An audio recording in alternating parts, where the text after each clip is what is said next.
Sore Ceria. Pro 2 FM, teman terbaik kamu. Sore Ceria. Pro 2 FM.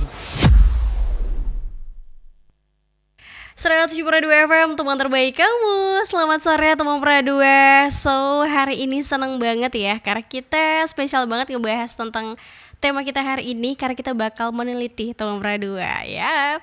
Karena aku udah kedatangan narasumber kita juga yang spesial banget hari ini, bakal sharing teman Pro 2 tentang ilmuwan daerah kolaborasi anak bangsa membangun negeri. Itulah tema kita untuk pada hari ini.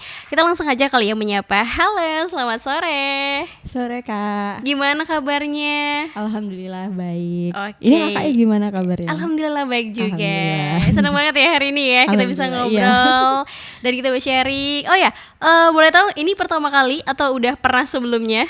Kalau untuk di Tarakan for the first time sih ini makanya saya berterima kasih banget ya kepada RRI Pro 2 FM yang sudah memberikan kesempatan kepada saya untuk bisa sharing-sharing, kemudian bisa memberikan sedikit insight ya, ilmu terkait penelitian, berprestasi, kemudian bagaimana kita memanfaatkan hasil penelitian ini kepada masyarakat. Jadi harapannya dari riset ini bisa bermanfaat buat masyarakat luas seperti itu. Sehingga kalau di Tarakan sendiri ini for the first time, tapi kalau untuk di luar daerah karena saya lama di Jogja ya untuk studi S1 S2, jadi seringnya lebih sering untuk sharing-sharingnya di sana jadi pembicara gitu.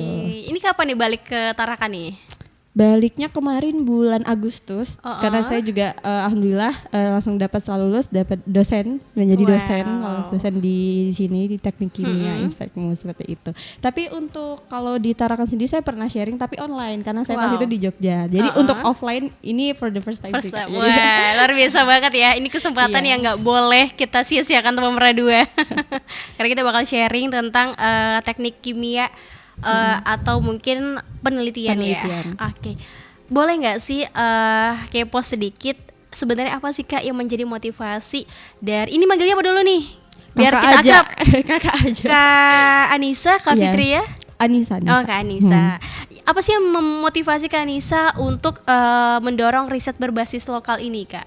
Oke, jadi pertama-tama ya mungkin saya cerita dulu nih awalnya. Boleh. Jadi saya itu punya mimpi itu Kak. Jadi apa dari tuh? saya SD itu saya senang banget buat baca-baca buku ensiklopedia di perpustakaan ya. Jadi kayak membaca penemuan-penemuan kayak gitu. Terus salah satu tokoh yang saya tertarik adalah Marie Curie. Beliau merupakan seorang penemu wanita yang meraih Nobel juga di bidang kimia ya. Dan saya merasa bahwa kayaknya seru nih meneliti, dan dari situlah saya juga bercita-cita jadi profesor. Kemudian saya juga melihat potensi-potensi sumber daya alam yang sangat banyak sekali di lingkungan sekitar kita, dan juga dengan rasa keingintahuan saya yang tinggi dan saya kepo nih Kak. Jadi alhamdulillah saya sudah terjun di dunia riset ya, penelitian dari SMP, kemudian SMA, dan alhamdulillah sampai sekarang ya udah 10 tahunan lebih lah, sudah lama gitu. Jadi dari situ saya juga mengikuti lomba-lomba dan alhamdulillah berhasil medali emas dan bahkan mengantarkan saya hingga internasional Korea Selatan pernah. Wow, luar biasa banget ya teman Pro 2 yang tadinya cuma iseng-iseng baca buku, kayaknya tertarik nih ya sama salah satu tokoh juga yang pastinya sampai sekarang menjadi inspirasi juga. Wah, luar biasa banget. Kayaknya buat teman Pro 2 harus rajin-rajin baca buku deh ya. Oke, sebenarnya sulit nggak sih Kak untuk menjadi seorang mentor penelitian sekaligus dosen juga? Sebenarnya kalau dibilang sulit ya sedikit ya Kak. Sebenarnya itu kan balik lagi ya, life is choice ya. Hidup itu pilihan gitu. Benar. Jadi ketika kita sudah memilih jalan tersebut ya tinggal bagaimana kita bisa manage waktu gitu, bagaimana kita bisa membagi waktu. Dan karena saya sendiri passion saya di riset, saya senang meneliti, jadi menurut saya itu bisa saling berjalan bersama karena dosen sendiri kami punya tugas tridharma ya. Jadi penelitian, pengajaran, pendidikan, penelitian dan pengabdian masyarakat gitu. Jadi harapannya dosen ini juga nggak hanya mengajar, jadi bagaimana kita juga bisa melakukan riset, melakukan penelitian dan dampaknya bisa untuk ke masyarakat yang akhirnya bisa kita bawa ya hasil risetnya itu buat pengabdian masyarakat. Jadi sebenarnya agak saling keterkaitan sih Kak. Jadi saling berhubungan ya? Iya benar, saling berhubungan, dan kita sebutnya biasa akademisi, orang-orang akademisi ya. Yes, gitu. betul. Ya gitu. Berarti kalau untuk Kak Anissa sendiri ini seorang ilmuwan daerah Kak atau penelitian nih? Lebih ke peneliti sih Oh, ya. peneliti ya. Lebih ke peneliti karena memang ya balik tadi ya saya sangat suka banget sudah terjun di dunia penelitian juga cukup lama, dan itu membuat saya termotivasi untuk terus menerus ya melakukan melakukan eksplorasi tentang ternyata di sini banyak loh sumber daya alam yang ternyata belum termanfaatkan secara optimal. Dan jujur sebenarnya awalnya itu saya cenderung sedih karena ternyata di mangrove sendiri kalau saya baca publikasi-publikasi riset gitu ya, itu banyak banget ya ditulis oleh orang Australia, orang-orang luar Indonesia. Dan sejak kecil pun saya sering lihat ketika ke mangrove kok banyak bule nih datang, dan mereka justru kadang sambil bawa loop, maksudnya sambil meneliti ya kayak gitu. Jadi saya pikir wah jangan sampai kita hanya menjadi penonton ya. Betul. Penonton melihat mereka bagaimana mereka memanfaatkan ternyata ini banyak gunanya, misalnya contohnya di mangrove ya ada daun api-api Kak. Daun api-api itu ternyata ada metabolit sekundernya, ada alkaloid, flavonoid, saponin, tanin, di mana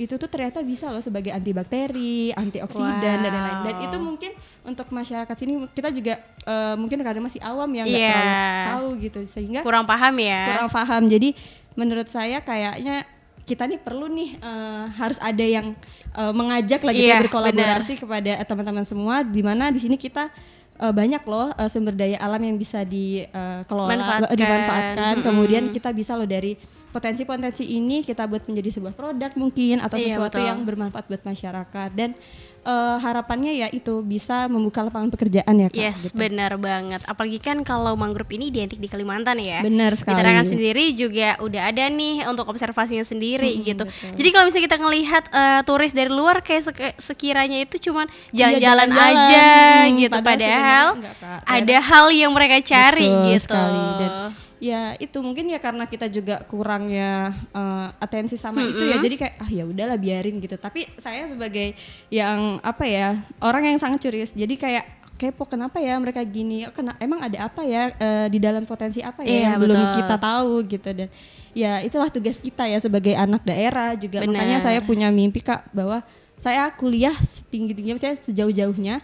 Tapi salah satu mimpi saya adalah saya bisa berkontribusi buat daerah di sini gitu. Wow, luar biasa banget. Jadi, ya. Entah itu dengan penelitian ya Kak. Benar. Dan memotivasi teman-teman dan berkolaborasi lah. Dan untuk bisa dibilang niatnya untuk bisa menjadi seorang peneliti itu mulai dari kapan sih? Dari kecil jujur, dari yang saya waktu itu membaca buku ya kelas 5 SD itu waktunya saya senang banget membaca tokoh-tokoh penemu penelitian, Albert Einstein, Thomas Alva Edison, kemudian Maria Curie, kemudian si Marconi dan lain-lain. Itu saya baca benar-benar dari sejarahnya mereka Kak. Dari bagaimana mereka dari hidup kemudian menemukan sesuatu sampai akhirnya mereka meninggal, saya baca banget. Jadi kayak someday saya mau menjadi seorang profesor, saya ingin harapannya bisa menemukan sesuatu yang itu tuh bisa bermanfaat buat masyarakat. Luar biasa gitu. Ya, apalagi ini bergantung dengan masyarakat Tarakan gitu. Betul sekali. Dan produk saya kan juga punya riset ya Kak. Beberapa riset saya itu alhamdulillah juga nggak hanya sebatas publikasi, jadi nggak hanya saya nulis kemudian saya kembangkan menjadi artikel yang mungkin terindeks secara internasional, nasional dan lain-lain, tapi alhamdulillah saya juga punya produk-produk riset yang itu sampai dikomersialisasikan dan alhamdulillah bisa membuka lapangan pekerjaan buat masyarakat. Luar biasa dan yang banget. utamanya adalah ketika saya meriset saya harus mengutamakan bahan-bahan yang kurang termanfaatkan secara optimal di Indonesia gitu. Makanya dan saya ketika pulang gitu ya ke Tarakan, ternyata banyak banget nih ketika saya jadi dosen ya menjadi peneliti juga. Jadi saya kira ini banyak hal deh yang belum kita eksplor dan mungkin butuh kolaborasi nih antara saya, kemudian antara kita lah sebagai akademisi ya, kemudian dengan mungkin kampus, dengan siswa-siswa, dengan institusi dan lain-lain. Sepertinya itu akan menjadi komunitas yang bagus juga nih kalau saya terbentuk seperti research center kayak gitu kan, yang kita akhirnya bisa fokus mengembangkan penelitian dari kearifan lokal kita sendiri, kemudian bisa mengembangkan sampai komersialisasi bahkan dan bisa membuka lapangan pekerjaan. Itu kan suatu hal yang luar biasa banget. Saya, gitu. Jadi mimpi saya lah. Wah, ini benar-benar ya teman Pradua, ini menjadi inspirasi banget sih, apalagi buat kamu ya yang masih panjang waktunya dan kamu bingung menentukan kalian kamu mungkin bisa kali ya kepoin atau juga bisa menjadi inspirasi buat teman Pura Dua ya, karena menjadi seorang Anissa Fitria itu tidaklah mudah. Oke, berarti udah dibilang udah lama banget ya kalau Ya. untuk penelitian, Sebenarnya apalagi sudah ini memang terkhususkan untuk sumber daya alamnya aja ya Kak ya. Sebenarnya penelitian itu luas ya Kak. Mungkin sebagian orang kadang menganggap penelitian untuk orang yang pintar aja nih, cuma Oke. di lab-lab doang. Kan kita labnya di sini terbatas, nggak kayak di sana. Nah justru dari keterbatasan itulah biasanya lahir sebuah inovasi-inovasi keren ya Kak, Oke. kreativitas. Contohnya ketika saya SMA, saya mengikuti ajang Olimpiade Penelitian Nasional, lawannya juga nasional ya Kak. Jadi alhamdulillah, dan itu mendapatkan juara juga, special award gitu. Dan itu kami nggak menggunakan alat-alat karakterisasi yang canggih seperti yang teman-teman lain ya, tapi dari situlah kita langsung putar otak nih, kita sebagai peneliti itu harus pandai-pandai buat mengatur kira-kira inovasi apa ya yang bisa kita gunakan gitu untuk merubah ini. Kita membuat plan lain gitu, sehingga kita terlatih untuk berpikir cepat, kemudian berpikir secara kritis dan logis, dan akhirnya kita bisa menemukan hal-hal yang justru kreatif gitu dari penemuan itu gitu. Dan ya balik lagi, tapi penelitian itu nggak hanya sebatas di lab, bahkan penelitian itu kan ada yang eksakta, ada yang non eksakta ya Kak. Misalnya non eksakta itu saya punya teman-teman juga yang meneliti di daerah 3T tentang mungkin sosialnya atau kondisinya di sana seperti apa, bagaimana perbandingannya dengan kita yang di kota dan lain-lain. Itu kan sebenarnya juga sebuah penelitian ya Kak, dan itu bisa dikaji juga. Dan kita juga punya banyak budaya lokal yang mungkin kurang terekspos, misalnya seperti misalnya suku Dayak punya keunikan apa kayak gitu kan sebenarnya juga bisa jadi penelitian ya Kak. Jadi nggak cuma lab kok gitu. Banyak banget ya penelitian luas itu. ya. Kalau penelitian atau riset itu lebih luas justru Luas jangkauannya. banget. Oke, bisa diceritain nggak sih salah satu riset atau mungkin penelitian dari Kak Anissa yang itu tuh berkesan banget buat Kak Anissa? Banyak ya Kak. Apa Salah satu aja ya. Mungkin yang salah satunya ini sih, yang kemarin kami memanfaatkan air bonggol pisang. Oke. Jadi kami gunakan untuk membuat hair tonic Kak. Hair tonic herbal alami kayak gitu. Dan dari riset yang cukup panjang, risetnya juga nggak sebentar ya, sekitar hampir 1,5 tahun sampai formulasinya udah benar-benar jadi. Alhamdulillah dari riset tersebut kami mendapatkan pendanaan 2 kali dari pemerintah ya, dari Kementerian Kemenristek, kemudian dapat pendanaan juga setahun setelahnya dari BRIN. Jadi Badan Riset Inovasi Nasional, alhamdulillah dikembangkan menjadi scale up, dan itu kami bisa membuka lapangan pekerjaan gitu dari hasil riset ya. Jadi kadang kalau dipikir-pikir riset doang paling nanti sudah ditulis selesai, nggak dilanjutin. Nah harapannya kita seorang periset itu bisa mengubah tadi dari hasil riset itu menjadi sebuah produk yang bermanfaat. Jadi itulah ya riset yang paling berkesan, karena itu bisa dibilang sebenarnya untuk tumbuh-tumbuhan sumber daya alamnya itu juga banyak banget ya yang bisa dimanfaatkan. Cuman mungkin karena kitanya aja yang kurang mengetahui ya. Betul sekali. Gimana cara untuk memanfaatkannya gitu. Benar. Jadi kan riset itu juga sebenarnya berkesannya gini Kak. Pada saat itu di zaman Covid ya. Bayangkan Covid itu di mana hampir banyak banget UKM yang justru tutup. Justru kami alhamdulillah malah melihat peluang itu ya. Covid itu bukan sebagai halangan, tapi ya kita mencari pendanaan dan lain-lain, dan alhamdulillah ternyata dari pendanaan tersebut membuat kita justru buka lapangan pekerjaan, karena petani-petani yang tadinya mungkin pemasukannya berkurang karena Covid, kami butuhkan Kak banyak jadinya untuk perkebunan pisang kayak gitu kan memanfaatkan air bonggolnya ya, sehingga kami pun kita simbiosis mutualis sama mereka, kita beli sekian kilo gitu, nanti mereka dapat uang, kita juga dapat nih bahan baku kita kayak gitu. Jadi kan dengan adanya pemberdayaan seperti itu, kita ajarin bagaimana caranya, kemudian kita memberikan uang juga secara tidak langsung, kan kita juga menambah nilai ekonominya juga ya. Betul banget. Jadi gitu. Ini sangat bermanfaat banget ya. Betul sekali. Oke. Sebenarnya buat Kak Anissa sendiri gimana sih pendapatnya, apalagi buat melihat keterlibatan mahasiswa dan juga pelajar saat ini dalam riset yang mungkin sering gitu untuk Kakak ajarkan di kampus gitu. Ya jadi untuk keterlibatannya ya di sini mungkin saya kan mentornya ini ada yang online ada yang offline ya Kak. kalau untuk SMP kemarin, kadang di awal itu mereka cenderung ini Kak, karena kalau masih adik-adik ya biasanya tuh kurang termotivasi karena balik lagi stereotype di kita sendiri, namanya riset itu pasti susah nih Iya gitu. bener, kalau udah nggak ada jalan solusinya nggak ada males solusinya nih. ya sudah nih. Apalagi namanya riset itu nggak mungkin nggak mulus, pasti ada namanya trial and error ya. Bener. Jadi ya secara teori ini begini, tapi secara real nyata mungkin di lapangan di lab itu tidak semudah itu gitu. Dan itu bagaimana kita buat menyelesaikan itu kan. Jadi ya kadang-kadang butuh harus dimotivasi Kak gitu. Jadi kalau misalnya saya mengajarkan sebagai mentor ya peneliti, saya pasti di awal itu saya nggak mungkin langsung ayo kita buat riset buat ini gitu, nggak. Karena itu ya balik lagi semua orang tuh nggak semuanya tahu juga basic riset itu seperti apa, kayak mana cara mulai riset gitu kan. Jadi kalau kita langsung seperti itu agak sulit buat teman-teman buat adik-adik juga akan menekan. Jadi saya biasanya lebih kasih ke pengertian, riset itu begini, contohnya itu begini, terus coba lihat deh peka sekitar kita, ternyata tuh banyak banget loh, misalnya limbah di rumah aja itu ternyata bisa dijadikan misalnya fuel, bahan bakar dan lain-lain gitu. Jadi saya kasih contoh-contohnya, kemudian saya kasih motivasi, kemudian biasanya saya kasih kayak slide gitu ya Kak, PPT, saya tunjukin ini loh, ini kakak misalnya di sini nih di Malaysia, di ini juga awalnya berawal dari riset deh. Nah kadang mereka tuh senang Kak kalau diiming-imingi dengan nanti kalian bisa berangkat gratis, apalagi kalau olimpiade yang nasional ya yang kementerian itu kan dibiayain semua ya Kak, hotel bintang 5 dan lain-lain. Jadi ternyata banyak banget manfaatnya, kalian bisa nambah koneksi karena bakalan ketemu teman-teman dari luar daerah juga gitu kan. Jadi kayak ya terus setelah dikasih gitu mereka kayak wah semangat gini, ayo Kak, ayo berarti ini kita submit kapan Kak, misalnya kayak kemarin gitu ada proposal opsi gitu, ayo Kak, ayo semangat jadi gitu. Nah kalau misalnya kita langsung ngasih tahu yang kayak seperti di awal saya bilang, itu pasti menekan mereka sih kayak pasti ini udah susah terus dikasih deadline gitu kan, pasti nggak senang gitu. Makanya kayak bagaimana kita ambil hati mereka dulu gitu, kayak ya ini gini-gini kita kenalin dan mereka suka ya sudah gitu. Apalagi anak-anak sekarang ini gampang jenuh ya. Iya bener. bosenan kayak aduh kok gini aja sih, nggak ada yang lebih seru gitu. Tapi memang lebih sering ke praktek sih biasanya. Lebih senang praktek ya daripada nulis juga, biasanya kayak nanti aja pas ke lapangan nih. Iya betul.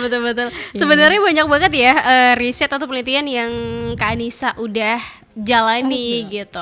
Nah sebenarnya untuk bentuk kearifan lokal sendiri menurut Kak Anissa itu masih belum banyak dieksplorasi, apa aja nih Kak salah satunya, apalagi untuk di Tarakan khususnya? Mungkin untuk dieksplorasi tuh misalnya ya kayak kemarin tuh saya misalnya pasir putih kayak gitu-gitu, itu kan mungkin biasa dieksplornya hanya sebatas pasir putih memiliki misalnya kandungan CaO misalnya kayak gitu ya secara kimia. Namun itu hanya sebatas ya udah punya kandungan itu, terus nggak dilanjutkan lagi. Nah emang dengan kandungan itu mau diapain gitu, misalnya kayak gitu kan. Jadi yang banyak itu justru di tempat-tempat daerah lain, mereka meneliti misalnya pasir ini mempunyai kandungan ini. Nah untuk pasir di kita sendiri tuh bahkan belum ada Kak, misalnya yang saya lihat itu misalnya kayak pasir, contohnya kemarin pasir putih yang di Tarakan sendiri itu kan bisa berbeda dengan yang di luar daerah nih kandungannya, karena tergantung juga kondisi geografis gitu. Nah di situ pun belum ada, dan kalaupun sudah ada nggak hanya sebatas bahwa ini punya kandungan ini, tapi bagaimana dari kandungan tersebut bisa kita olah menjadi sesuatu yang bermanfaat kayak gitu. Misalnya sebagai katalis buat bahan bakar, kayak saya kan bidangnya biodiesel kayak gitu. Bisa loh ternyata ini digunakan, jadi itu juga bisa. Kemudian karena tanah di sini agak unik ya Kak, berbeda dengan yang di sana, pasir-pasirnya berbeda. Kemudian dari segi mangrove sendiri itu banyak banget di dalamnya tuh Kak, ya tadi seperti saya bilang daun api-api dan batangnya juga, batang pohonnya itu juga bisa. Kemudian apalagi ya di sini daerah-daerah kayak misalnya kearifan lokal lebih ke misalnya khas suku Dayak, khas suku Tidung. Nah itu tuh banyak Kak bisa dikaji. Misalnya nih contoh nenek moyang kita misalnya yang khas suku Dayak waktu itu pernah menggunakan pengawet itu dengan misalnya bubuk kayu manis atau apapun. Kenapa sih mereka menggunakan itu? Kan mereka hanya turun temurun ya dari neneknya emang seperti ini kayak gitu. Tapi apa alasan secara saintifik atau secara ilmiahnya? Kenapa sih menggunakan itu? Ternyata setelah saya kaji pernah salah satunya tuh yang kayu manis itu ternyata memang ada kandungan yang itu antimikroba. Ternyata itu loh dia bisa mengawetkan karena si kandungan ini begini kayak gitu. Nah itu bisa kita jelaskan. Nah kalau kita secara turun temurun kan ya kata nenek moyang begitu. Untuk rambut juga misalnya kenapa pakai itu? Ya dulu nenek moyang begitu. Nah itu tuh sebenarnya bisa kita angkat Kak, dan kita bisa bilang ini khas masyarakat Dayak atau khas suku Dayak kayak gitu. itu sih kan Oke. bisa menjadi penelitian sudah. Wow. Tinggal bagaimana kita mencari reason secara saintifik Iya, ya, tadi secara benar. ilmiahnya tuh emang apa gitu. Nah itulah tugas siapa? Tugas kita sebagai anak daerah ini ya, sebagai peneliti yang menjawab itu gitu. Kenapa Oke. bisa? Wow, ternyata banyak banget ya sumber daya alam atau mungkin kekayaan alam yang ditarakan ini bisa kita manfaatkan untuk kita riset dan menjadi sebuah penelitian juga. Iya. Aku penasaran banget tentang pasir nih ya, yang tadi kakak bilang kan itu sulit nggak sih kak untuk bisa meneliti untuk kadar pasirnya sendiri gitu, perbedaan di pasir. Mungkin setiap daerah di Tarakan atau mungkin Kaltara deh khususnya gitu ya, itu pasti beda-beda. Itu kayak gimana sih kak? Iya, jadi benar-benar ya itu kenapa ada riset ya Kak. Jadi kenapa kita ada yang kita kenal dengan sampel ya di dalam penelitian itu. Kita harus mengambil dulu sampel mana. Misalnya pasir putih yang ada di daerah dekat kampus UBT itu kan ada juga pasir putih. Iya. Ada juga yang di daerah pasir putih itu Iya, juga ada pasir benar. putih gitu. Nah, bagaimana sih kita bisa tahu? Nah, yang pertama tentunya harus kita ambil sampel dulu per masing-masing daerah, kita riset. Karena kadang memang nyatanya nggak semua, meskipun kita dalam satu tarakan nih nggak mungkin kandungannya itu mungkin sama persis dan lain-lain gitu. Kita ambil sampel kemudian kita teliti. Kalau dari kimia tuh ada yang namanya alat karakterisasi XRF Kak, X-ray fluorescence. Itu bisa tahu nih oh ternyata Si atau silikanya di dalam pasir ini sekian persen. Oke. Kandungan misalnya Al aluminiumnya sekian persen. Nah, itu tuh langsung ada Kak data-datanya. Nah, itulah canggihnya teknologi ya Iya sekarang. betul. Nah, dari data-data itu kita lihat, nah yang mau kita pakai ini kita butuh yang berapa nih? Misalnya kita butuh silikanya yang sekian persen. Oh, kita bisa mengambil pasir ini kayak gitu. Ya udah yang pasir yang di Y nggak usah gitu. Misalnya yang di X lebih baik kayak gitu.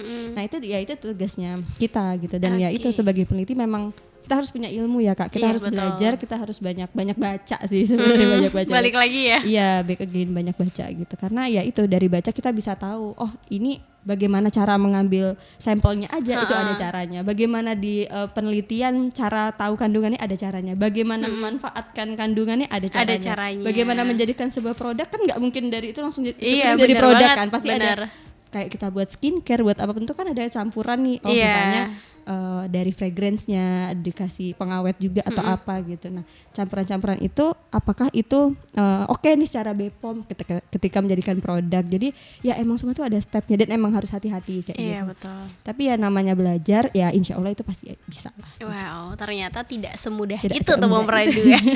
Dan itu alatnya ada sendiri ya, tersendiri Betul, untuk ada alat bisa karakterisasi untuk sendiri. meneliti sebuah apa ya, bisa dibilang sumber daya alam yang ada di Tarakan gitu. Kita break dulu ya Kak. Kayaknya bakalan Oke. seru banget sih kita mau ngobrol lagi tuh Mempera 2. Jadi buat kamu stay tune terus ya di Mempera 2 FM, teman terbaik kamu. 92,1 Mempera 2 FM, teman terbaik kamu. Kita bacain dulu postingan teman Mempera 2. Kali ini ada Mariana yang katanya pengen titip salam buat Mbak Nur yang lagi di Paris. Semangat berjuang ya. Wah, kalau gitu aku puterin nih lagu spesial buat kamu yang lagi berjuang tapi belum pernah diperjuangkan ya. Oui, allô, excusez-moi, je suis dehors. Ini ada Mariana yang katanya pengen titip salam buat Mbak Nur yang lagi di Paris. Semangat berjuang ya. Wah, Mar, aku krungu lo salamu. Matur nuwun lo, tombo kangen. Tak kirimi salam balik neng TikTok ya. Samo-samo.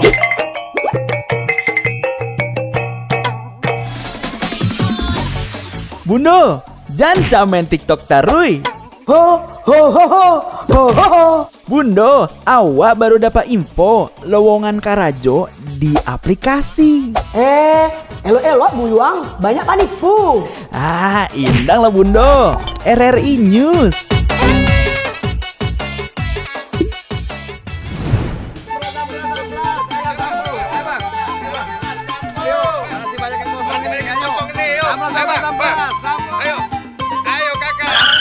Nyanyi lagu apa kita, Pace? RRI digital saja toh.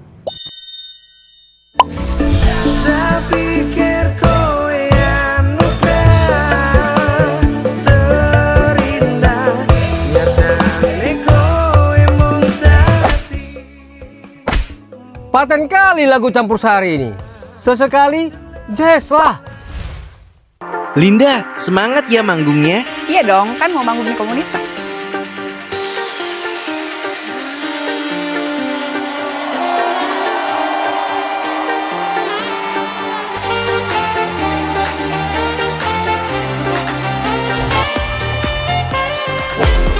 RRI ada di berbagai platform. Sekarang banyak cara menikmati RRI. Kamu yang mana?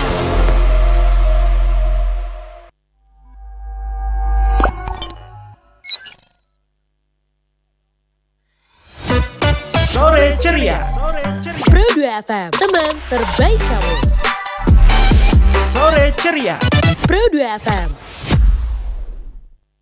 107,2 FM, teman terbaik kamu. Yeay, kita masih di segmen Sore Ceria teman Pradua ya. Dan kita masih membahas tentang penelitian ya atau riset khususnya di daerah Kalimantan Utara ya. So, kita masih bareng narasumber kita, Kak Anissa. Ya, halo Kak. Yeay, masih semangat ya. Semangat. Ya, kita masih bisa yang pasti masih banyak banget juga sih obrolan kita ya tentang riset atau penelitian. Karena jujur Li, ini jarang banget sih teman Prado. Dan ya seperti kalau kita dengar dari ceritanya Kak Anissa tuh gak mudah banget ya. Kayaknya butuh kesabaran dan juga iya benar banget harus apa ya, telaten ya. Apalagi butuh waktu yang lama juga seperti yang tadi Kakak bilang. Peneliti satu apa ya, bisa dibilang objek aja itu butuh bertahun-tahun. Ngambil sampel aja butuh bener waktu banget. gitu ya Kak. Tapi ya itu balik lagi ya. Meskipun itu nggak mudah, sulit, tapi it doesn't mean that itu nggak bisa gitu. Iya, Itu betul. impossible buat dilakukan tuh enggak gitu. Nyatanya buktinya banyak loh, ternyata peneliti-peneliti di luar yang bisa mengerjakan itu gitu. Dan penelitian ternyata tidak sesulit itu kalau kita memang sudah punya niat dan tekad tekad yang kuat ya buat memulai penelitian. Benar banget, niatnya harus benar-benar ya teman Betul. Pradua, jangan setengah-setengah nih. Oke, kalau untuk Anissa sendiri sebenarnya kapan sih menyadari pentingnya riset berbasis potensi lokal? Kapan menyadari dari itu ya Kak, awalnya tadi balik lagi dari saya melihat sendiri kejadian sekitar, karena balik lagi ketika kita menjadi seorang peneliti dan suka dengan penelitian, pasti kita secara tidak langsung kita punya kepekaan yang tinggi terhadap sekitar ya. Jadi kayak kenapa ya misalnya daun warnanya ini, kenapa bunga itu warnanya itu gitu. Dari situ kan sudah curious nih, kayak penasaran terus kok ternyata pada saat saya ke mangrove kok bulenya nggak cuma jalan-jalan ya, tapi kok dia sambil nyatat gitu ya, sambil bawa apa gitu. Emang di sini ada apa ya kayak gitu. Dari situ kan juga kepo, dan karena juga sebelumnya ya itu saya sering baca-baca buku ensiklopedia. Wah, jangan-jangan ini mau ada yang diteliti nih di sini kayak gitu ya. Dan itu membuat saya ya makin terpacu ya buat berpikir bahwa ternyata di sini emang kaya banget ya, banyak banget sumber daya alam dan itu belum termanfaatkan secara optimal. Jadi banyaknya potensi ini yang kurang terekspos, dan mungkin sumber daya manusianya sendiri yang juga banyak yang belum belum tahu juga dan lain-lain gitu. Sehingga memang ya tugasnya kita lah yang menyukai penelitian ini, kemudian juga ingin berkolaborasi gitu ya. Kadang karena saya yakin nggak cuma saya sendiri, mungkin ada teman-teman juga nih Kak yang di luar di sana yang sama seperti saya, mungkin kayak saya pengen penelitian tapi kok di sini kayaknya nggak ada temennya ya, maksudnya bingung mau kolaborasi sama siapa, maksudnya saya sendiri misalnya gitu. Terus kayak akhirnya jadi malu atau ya udah nggak usah deh karena takut gitu kan. Nggak kok, ternyata di sini ya itu kita bisa berkolaborasi sama-sama, dan penelitian itu nggak sendiri, biasanya bentuk tim gitu ya. Jadi disitulah kita saling brainstorming ide nih. Jadi kayak menurut kamu gimana, kayaknya bagus deh misalnya ini dibuat gini. Oh iya, jadi dari situ kan kita bisa saling sharing ya Kak, berbagi insight gitu. Makanya ya itulah saya ingin mengajak teman-teman semua sih sebenarnya buat peka dengan lingkungan yang ternyata banyak dari situ. Kemudian kita juga di sini berkolaborasi ya, apalagi sebagai anak daerah ya Kak, yang mungkin di sini juga banyak yang belum terekspos, dan disitulah tugasnya kita yang melihat itu sebagai peluang buat kita berinovasi, berkreativitas gitu, dan bermanfaat buat masyarakat. Jadi nggak usah takut ya harus sendiri, karena menjadi seorang peneliti itu harus rame-rame. Iya, tenang. Jadi kita struggle-nya bareng Kak. Maksudnya ya gagal bukan cuma dia yang gagal, kita kita bareng-bareng. Kita cari solusinya nih gimana nih kalau gagal gitu. Oh, mungkin kita bisa tanya yang lebih expert di situ. Expertise-nya itu siapa sih gitu. Iya, betul. Jadi saling sharing juga. Betul sekali. Ya. Nah, seperti tadi yang Kak Nisa bilang, kalau di Tarakan ini kan mangrove banyak banget ya yang bisa diteliti atau diriset gitu. Kalau menurut Kakak bisa nggak sih dijelaskan potensi apa saja yang ada di Kaltara, khususnya di Tarakan ya, untuk kawasan mangrove yang menurut Kakak itu belum tergali secara maksimal? Selain tadi masalah kayak dalam satu tumbuhan aja deh, dalam satu pohon kayak gitu. Misalnya ya yang terkenal ya daun api-api, kemudian batangnya dari api-api sendiri. Itu kan ternyata banyak banget tuh kandungan-kandungan metabolit sekunder yang bisa bermanfaat. Selain itu kan hanya baru dari satu jenis ya, maksudnya dari satu itu. Nah, kayak daun api-api sendiri Kak, daun api-api itu kan dia ada spesiesnya lagi secara spesifik. Jadi ada kayak saya kalau nggak salah ada 2 deh. Jadi kayak jenisnya tuh beda. Misalnya ini jenis X, ini jenis Y. Nah, XY itu berbeda. Nah, makanya disitulah tugasnya ya kita meneliti ini bedanya apa. Kemudian ini manfaatnya lebih apa, ini lebih ke apa kayak gitu. Dan itu baru dari satu pohon. Belum lagi yang lain. Misalnya yang beda nama lagi beda jenis itu saya yakin Kak semuanya itu ada maksudnya pasti ada manfaatnya dan lain-lain. Dan kemudian juga dari segi biologi ya, karena kebetulan untuk namanya kita penelitian ya Kak, biasanya kan kolaborasi nih dari bidang ilmu. Maksudnya saya sebagai orang kimia nggak hanya dengan orang kimia, tapi ada orang mungkin mikrobiologi, ada orang biologi, ada orang geografi dan lain-lain gitu. Jadi kadang mereka melihat dari sisi biologinya kayak gitu. Teman saya tuh sering bilang gini, karena dia seorang peneliti ya di Jawa gitu ya, bagian mikrobiologi, kadang ada yang biologi juga, itu selalu bilang bahwa kami sangat tertarik nih ke sana, ke Tarakan. Tertarik apa emang di sini ada potensi apa gitu. Ternyata mereka lebih ya itu langsung melihat bahwa mangrove di tempatmu itu ternyata banyak banget hal yang belum terekspos, dia bilangnya gitu. Jadi dia punya keingintahuan yang tinggi ya. Jadi dia pengen ke sini, jadi coba meneliti gitu. Jadi melihat saking banyaknya hal yang bisa mereka gali gitu, dipelajari gitu. Kemudian dari segi ini Kak, di laut sendiri di Amal ya, itu kan ada banyak hewan-hewan yang ternyata itu tuh hanya ada di sini gitu. Kemudian ada juga pohon trap. Itu salah satunya tuh. Trap itu kan hanya ada setahu saya di sini Tarakan dan pulau di Filipina kalau nggak salah Kak. Tapi ternyata kayaknya di Filipina itu trapnya jenisnya beda.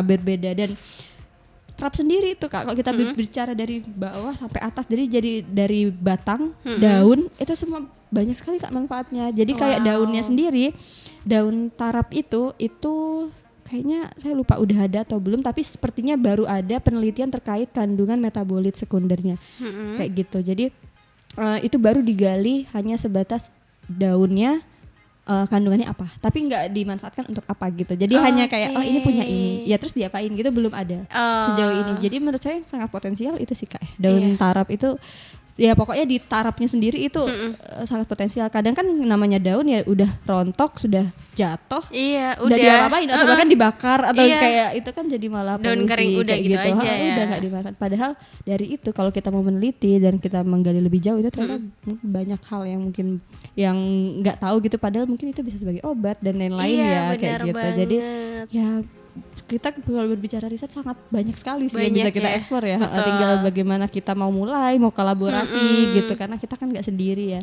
Kita coba mencari kira-kira kita butuh orang kimia nih, kita ambil expertise-nya. Kira-kira kita butuh orang ini biologi misalnya kayak gitu. Jadi bagaimana lah pintar-pintar kita buat berkolaborasi, memulai riset tersebut dan ini ya menjadikan riset tersebut nggak hanya sebatas riset, namun sebagai produk yang bernilai guna dan bermanfaat buat masyarakat. Jadi kolaborasi antara yang dibutuhkan pada saat penelitian itu benar-benar harus dijaga banget ya. Iya, karena sesuai dengan kliniaritas satu bidang lah ya kalau kita bilang. Karena semakin kita banyak kolaborasi ini Kak lintas bidang, itu semakin bagus di penelitian gitu. Jadi ternyata misal dalam satu tim ada 5, ada orang kimianya, ada orang misalnya biologinya ada orang fisikanya mungkin, kayak gitu kan. Jadi apa ya, reason kita membuat penelitian tuh kuat Kak. Alasan kita buat penelitian tuh kuat, dan kita membahasnya pun nggak hanya sebagai, kalau kita bukan bidangnya kan paling batas kayak bahasnya sebagai dasarnya aja nih, kayak cuma ini punya ini. Tapi kalau sebagai orang yang benar-benar expertise di bidang itu, dia akan mengkaji lebih dalam lagi, kayak dia punya ini sekian, ini gini, dia bisa menganalisis lebih tajam gitu Kak kalau orang expertise gitu. Makanya penting banget buat kita bisa saling banyak bidang lah kayak gitu. Gitu sih. Tapi kalau misal untuk kayak mana Kak kalau masih sekolah, soalnya belum ada bidang tuh. Iya benar-benar. Nah, ya itu. Jadi kalau misalnya anak sekolah sih, menurut saya kita lihat dulu kita senang di bagian mana nih, fashion. Karena namanya riset nggak bisa dipaksa ya Kak. Kadang ada ya saya nggak suka bidang itu, misalnya kayak bidang kimia atau apa, masa saya harus masuk itu gitu ya. Ya udah, yang kamu senang apa nih, misalnya saya senangnya lebih ke biologi misalnya, kayak lihat hewan atau apa ya, it's okay gitu. Jadi cari aja passionnya di mana, karena di biologi pun banyak kok yang bisa dikaji kayak gitu. Jadi ya sesuaikan passion kayak gitu. Ya senangnya di mana silahkan dieksplor, yang penting itu gak menekan dia gitu, karena kalau menekan tuh kadang jadinya terpaksa Kak gitu. Makanya kita bagaimana bisa di sini mengetahui diri kita sendiri gitu, kita senangnya di mana, kemudian niat kita apa, kemudian siap dengan struggle-nya juga, trial and error. Nah insya Allah itu pasti adalah jalan buat kita akhirnya bisa masuk ke penelitian apa yang kita inginkan. Wow, luar biasa banget. Jadi memang kalau misalnya untuk pelajar sendiri ya harus tahu passionnya nih di mana. Ntar kalau dipaksa nggak sesuai nih ya untuk hasilnya gitu. Benar, jangan dipaksa sih. Dan di Tarakan sendiri ternyata banyak loh ya Tembung Pradua, tumbuh-tumbuhan. Mungkin yang ada di sekitar kita saat ini juga bisa menjadi sebuah penelitian ya. Apalagi yang khas lokal ya Kak. Iya betul banget. Nah salah satunya itu ya yang tadi Kakak bilang tumbuhan terap. Karena itu adanya di Tarakan dan mungkin ada di beberapa daerah atau negara.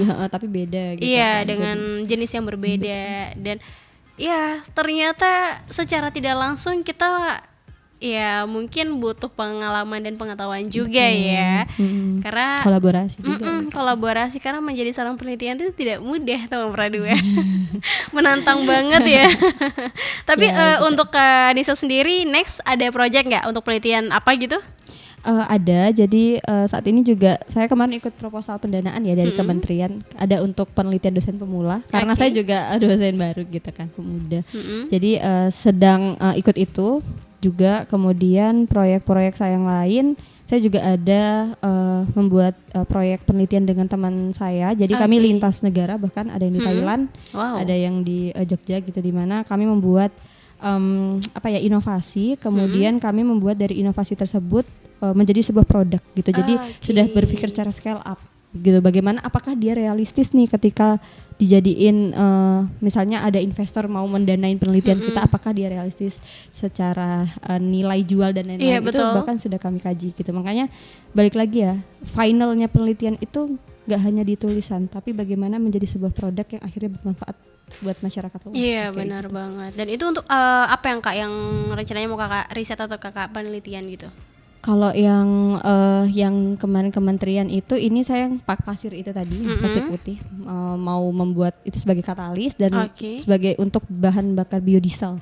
Jadi mengkonversi itu dari katalis tersebut menjadi produk yang bernilai guna, dan itu juga fitnya bisa menggunakan bahan-bahan yang nggak dimanfaatkan. Contohnya minyak goreng jelantah, kan minyak jelantah itu kan udah digunakan nih berkali-kali.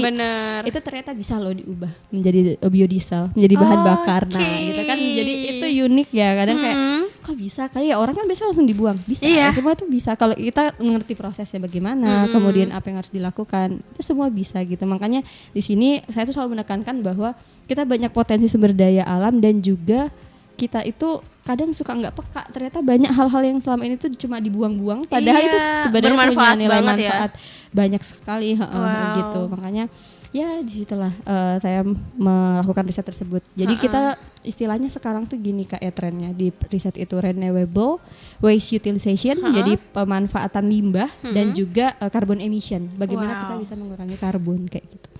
Ya gitu, jadi ya emang riset itu sepenting itulah gitu ya Kak. Benar-benar. Sampai kemarin juga ketika saya international conference di Korea, tepatnya di Seoul, saya kan kebetulan ke KBRI-nya, jadi ke Kedutaan Besar Republik Indonesia yang di Seoul-nya gitu. Mereka menceritakan bahwa memang penelitian itu fondasi kemajuan suatu negara, karena Jepang dan Korea pun saling berlomba-lomba penelitian sejak dari berpuluh-puluh tahun lalu sampai akhirnya sekarang menjadi negara maju gitu kan. Jepang dengan teknologi seperti Toyota, Honda, kemudian Korea sekarang juga nggak hanya industri K-popnya tapi teknologi seperti Samsung ya. Samsung itu Kak, itu fun fact-nya ya, dia tuh punya peneliti yang sangat terbanyak banget, ribuan. Samsung. Jadi awalnya Samsung itu dari sedikit ya, bagaimana sekarang bisa gede, dan dulu hanya sebagai ponsel, HP, sekarang Samsung itu sudah berkembang menjadi TV, ada TV Wah, Samsung, oh iya, benar. ada chip semikonduktor dari Samsung dan lain-lain. Itu karena apa? Karena mereka menginvestasikan dananya untuk para peneliti nih. Peneliti inilah yang akhirnya membuat kemajuan dari suatu negara gitu. Jadi alhamdulillah sekarang tuh bener-bener sangat ini banget sih gitu, sangat luas banget tuh manfaatnya. Jadi Korea sendiri untuk research centernya sekarang banyak banget karena mereka tahu bahwa kita menginvestasikan ke peneliti itu nggak rugi karena mereka akan memutar itu, dan mereka pintar Kak, karena apa, mereka nggak punya sumber daya alam yang banyak seperti Indonesia. Akhirnya mereka menggunakan, nah harusnya nih kita sebagai orang Indonesia ya, yang apalagi daerah-daerah kita yang banyak nih potensinya tapi nggak dimanfaatkan, itu kan sayang banget gitu loh. Betul. Padahal yang negara lain aja bisa loh sukses tanpa sumber dayanya, jadi tugas kita lah yang memanfaatkan sumber daya kita. Wow, memang secara tidak langsung itu tanpa kita sadari ternyata dari sebuah handphone atau ponsel bisa menjadi barang elektronik lainnya. Dan itu baru barang elektronik. Gimana kalau sumber daya alam yang ada di Indonesia gitu ya, bisa lebih banyak banget gitu. Dan yang pastinya Indonesia ini kan kaya kan sumber daya alam yang banyak banget dimanfaatkan. Menurut Kak Nisa, yang paling menarik perhatian Kak Nisa nih apa tuh? Yang paling menarik ya? Yang mungkin dari dulu sampai sekarang pengen banget ngeriset satu sumber daya alam gitu. Yang paling banget saya riset sih jujur di daerah Kalimantan ini sih di bagian mangrove itu ya. Karena itu banyak sekali. Identik banget ya? Identik banget dan memang sih kita harus izin dulu pastinya sih kayak buat melakukan riset di sana kayak gitu. Tapi mungkin ya nanti berjalannya waktu gitu. Saya mau riset sih di mangrove kayak gitu, melihat sebanyak potensi lokalnya itu loh gitu loh, sebanyak apa sih potensi lokalnya, karena ya itu sejauh ini masih banyak yang dikuasai oleh orang asing kayak gitu. Saya membacanya kok malah dari luar negeri ya kayak gitu, kayaknya mungkin nanti someday saya langsung terjun gitu buat melihat sendiri ternyata dia punya apa aja sih yang bisa kita gali kayak gitu. Nah menjadi seorang peneliti kan tidak mudah, tapi pernah nggak sih mendapat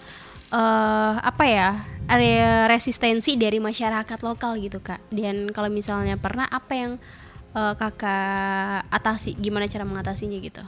Kalau resistensi, jadi kayak sebenarnya kalau dari masyarakat lokalnya enggak ya, kalau untuk penelitian lab eksakta jarang sih Kak dapat kayak gitu. Tapi mungkin dari teman-teman yang non eksakta kadang kan meneliti budayanya atau apa, kadang ada yang mungkin terganggu atau gimana. Nah itu seorang peneliti harus memahami itu karena kita juga ada kode etik peneliti ya Kak. Jadi itu nggak sembarangan, itu bagaimana izinnya dan lain-lain kayak gitu sebenarnya. Kalau dari kami untuk eksakta sendiri sih sebenarnya enggak terlalu ada gitu.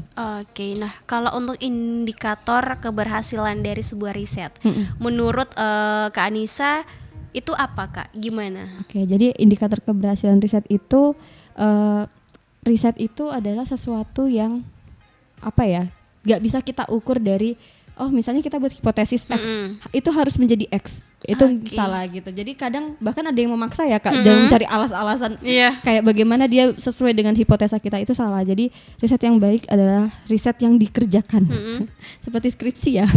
Skripsi yang baik ada skripsi yang selesai gitu, yang dikerjakan gitu. Seperti sama sih Kak, karena namanya keberhasilan riset itu ketika kita sudah berhasil mengerjakan dan sampai selesai, ya itu gitu. Karena kalau misalnya kita keberhasilan riset dari hipotesanya kita, apakah keinginannya itu sesuai dengan yang kita mau, itu nggak bisa, karena nantinya kalau ternyata nggak sesuai harapan, itu justru bisa menjadi miskonsepsi di riset. Jadi hasilnya itu nggak sesuai dengan realitanya, itu malah nggak boleh Kak. Jadi sebagai seorang peneliti ya harus transparan, harus jujur kayak gitu ya. Kalau misalnya kayak gitu kan berarti kita memanipulasi data Kak. Betul gitu banget. Gitu. Jadi makanya nggak mudah ya. Iya, nggak boleh juga seperti itu, main curang dan lain-lain. Karena integritas baik lagi ya. Kode etik peneliti itu sangat banyak sekali. Kita menggunakan hewan pun sekarang ada Kak ethical clearance namanya. Jadi kalau dulu saya di masa-masa masih 2018an itu belum ada kayak misalnya kita menggunakan mencit nih.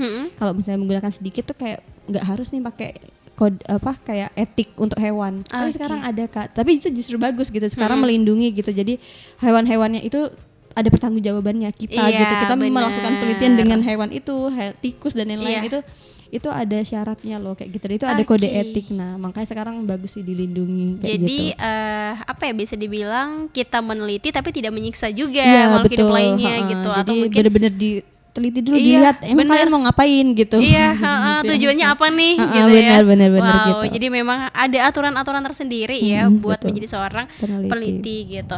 Nah, ada nggak mimpi besar dari Kak Anissa sendiri sebagai ilmuwan daerah untuk 5 tahun ke depan? Impian besar saya balik tadi ya, saya pengen banget someday gitu saya bisa berkontribusi banyak di sini di bidang penelitian ya dengan membuat research center, Kak. Oke. Jadi research center itu harapannya itu menjadi komunitas ilmuwan riset kita ya di tempat kita sendiri, di mana itu nantinya terdiri dari berbagai bidang ilmu, artinya nggak hanya bidang eksakta, mungkin ada non eksakta dan lain-lain. Betul. Di mana kita juga di situ kita mempunyai visi misi yang sama, yaitu dengan visi dari Indonesia sendiri menjadi Indonesia emas ya. Wow. 2045 harapannya kita sebagai generasi inilah yang nantinya akan memimpin, yang akan mengelola gitu, dan harapannya dengan komunitas tersebut, research center tersebut bisa melahirkan banyak ilmuwan-ilmuwan daerah yang itu bisa memanfaatkan potensi-potensi kearifan lokal kita dan bisa menjadikan itu menjadi sebuah produk yang bernilai untuk masyarakat, dan harapannya nggak hanya buat meningkatkan nilai ekonomi lokal tapi juga bisa menjaga sumber daya alam kita sendiri, menjaga kedaulatan bangsa dari sumber daya alam kita sendiri gitu sih. Betul banget. Wow, semoga ya segera tercapai itu Amin. nomor 2. Karena butuh waktu juga ya. Ya, dan itu pun butuh kolaborasi sih, Kak. Iya, Jadi betul harapannya ya banget. nanti itu kolaborasi mungkin dengan kampus, dengan sekolah, kemudian dengan misalnya instansi atau apapun, misalnya Pertamina atau apa gitu Yes. kan. Kayak ya saling inilah gitu. Saling Berkolaborasi untuk membentuk sebuah menguntungkan penelitian. juga, betul. Oke, untuk penelitian dari Kak Anissa sendiri kan mungkin udah ada beberapa objek yang udah diteliti dan juga diriset. Yang menurut Kak Anissa paling sulit? Kayaknya waktunya lama banget gitu. Paling sulit ya. Kalau dulu sebenarnya jadi saya tuh pernah meneliti ya, Kak, mengkaji di bidang nanoteknologi, tapi khususnya nanopartikel. Wow. Jadi mungkin kalau untuk orang asing masih awam ya, nano itu ukurannya 10⁻⁹. Kecil banget. Jadi kayak rambut nih masih dibagi, yang satu helai itu Iya. masih dibagi sekian ratus lagi, jadi sangat kecil banget ya. Jadi itu untuk membuat nano tuh ternyata sangat tricky gitu. Jadi itu cukup sulit sih. Jadi awal-awalnya tuh apalagi saya menggunakan bahan alam, Kak. Saya menggunakan eceng gondok untuk reduktor, membuat nanonya itu dengan logam perak gitu ya. Jadi nanopartikel gitu. Jadi membuat itu tuh ternyata nggak mudah. Kita salah ngambil sampel eceng gondoknya aja, umurnya berbeda, Kak, dalam satu parit yang sama misalnya gitu ya. Yang satunya kita ambil yang muda, satunya ngambil yang tua banget, satunya ngambil yang sedang-sedang. Itu beda kandungannya gitu. Jadi kalau pakai yang muda ternyata metabolit sekundernya belum keluar atau tuh belum banyak dan lain-lain. Itu akan berbeda hasilnya dengan ini, dan kalau beda gitu nanonya nggak terbentuk kayak gitu. Makanya sekarang kan nano juga lagi berkembang ya, Kak, di negara-negara maju gitu ya. Ada yang menjadikan itu sebagai obat, ada yang menjadikan itu di bidang teknologi chip-chip gitu kan, menggunakan nano juga sekarang. Ya luar biasa sih perkembangan nano. Makanya saya tertarik ya untuk riset itu, meskipun di awal-awal ya seperti tadi Kakak bilang itu cukup tersulit sih untuk saya buat, tapi lama-lama makin kesini alhamdulillah sudah Enjoy mengkaji ya. nano cukup lama, sudah 4 tahun 5 tahun, jadi alhamdulillah sekarang justru seneng sih. Dan banyak kalau misalnya mengajar nih sebagai mentor nih ada yang nanya tentang nano, wah saya sangat excited banget. Gimana ada yang ditanyakan? Oke, saking mungkin awal-awal merasa kesulitan banget ya, Iya, tapi lama-lama makin kesini kayaknya makin seru Makin nih seru nih, gitu. makin mau itu Menantang terus banget ya. Oke, Senang jujur banget. lu memang seru banget sih Temu Berada menjadi seorang peneliti, tapi tidaklah mudah ya. Kita harus bisa mencari tahu tentang objek yang bakal kita teliti nantinya gitu. Pesan utama buat Temu Berada atau mungkin buat Kak Anissa, buat calon peneliti mendatang nih gitu, khususnya buat pelajar atau mahasiswa. Oke, pesannya saya sih paling penting adalah mulai aja dulu. Karena kalau misalnya kita nggak mulai, kita nggak tahu bagaimana hasilnya ya, Kak gitu. Kemudian balik lagi bahwa bangsa yang besar itu lahir dari pemuda-pemuda atau anak-anak lokalnya yang berkeinginan dan berkemauan kuat dan bertekad yang kuat untuk mau bertumbuh gitu. Artinya dengan kita memiliki keingintahuan yang tinggi, kemudian kita menjadi peka terhadap sekitar gitu ya. Dengan peka itu kita akan banyak nih melihat potensi-potensi lokal yang ternyata belum termanfaatkan secara optimal, dan kita bisa menjadikan potensi lokal itu menjadi sebuah produk yang bernilai buat masyarakat, dan harapannya nggak hanya menambah nilai ekonomi lokal ya, tapi juga kita bisa menjaga kedaulatan bangsa kita dari sumber daya alamnya kita sendiri lah kayak gitu. Masya Allah banget ya teman Pradua. Semoga the next project buat Kak Nisa bisa berjalan lancar ya. Amin. Dan bisa menjadi inspirasi buat kita semua juga nih untuk calon peneliti ya gitu ya teman Pradua. Oke, terima kasih Kak Nisa sudah mau sharing. Saya juga, dan semoga programnya berjalan lancar ya. Amin. Dan aktivitasnya juga lancar. Amin. Sehat terus. Ya, saya juga buat kakaknya ya. Iya. Terima kasih. Dan buat teman Pradua juga, terima kasih udah tetap stay tune. Dan udah berakhirlah sore ceria kita hari ini. Tapi buat kamu jangan kemana-mana, karena nanti sebentar lagi kamu akan mendengarkan relay Music Trainer Temu Pradua ya. Jadi pantengin terus Pradua FM, teman terbaik kamu. Sore ceria. Pradua FM, teman terbaik kamu. Sore ceria. Pradua FM.